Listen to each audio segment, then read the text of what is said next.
Hakimiyyətdə olan insanlar da Rusiyapərəstlər kifayət qədər. Deməli, kitab sərgisi keçirilir. Deməli, Azərbaycanda kitab sərgisində Rus bölməsi də var orada.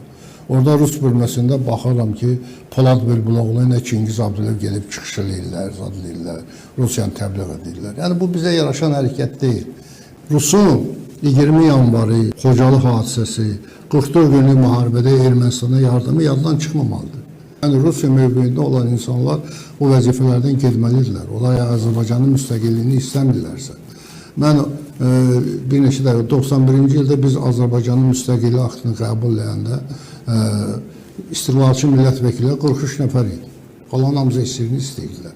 Amma o insanların əksəriyyəti bu dəfə vəzifədə də işləyirlər, vəzifədə olan insanlar var. Yəni bunlar hələ SSR-nin o şeyindən çıxmır. Nostalgiyasından ayrıla bilmir. Nostalgiyasından ayrılmırlar. Tamamilə doğrudur. Yəni bunlar nəzərə almaq lazım.